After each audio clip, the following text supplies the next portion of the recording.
घात करेल हे सांगणारे लोक आज त्यांच्याच अवतीभोवती आहेत ठाण्यातले.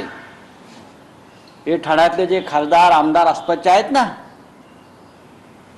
हे सगळे उद्धव ठाकरेंना मस्के लावायला आले होते.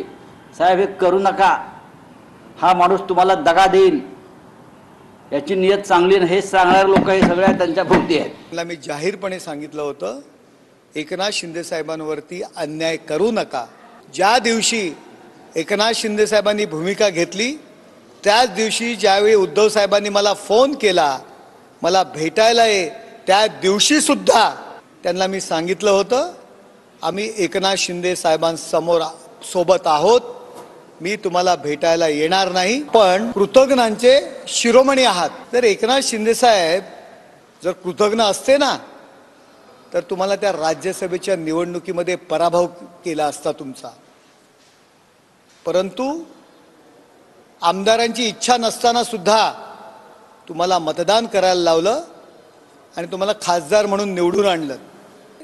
कृतज्ञांचे शिरोमणी आपण आहात.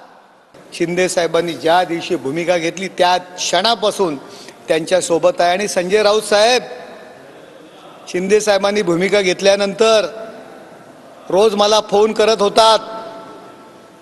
तिसऱ्या दिवशी चौथ्या दिवशी एकनाथला सांग, मला नाइलाजाने मला यांच्या सोबत राहावं लागतं. लेटेस्ट अपडेट्स और ताजा तरीन खबरों के लिए TV1 इंडिया लाइव को सब्सक्राइब कीजिए और नोटिफिकेशन पाने के लिए बेल आइकॉन को दबाना मत भूलिए.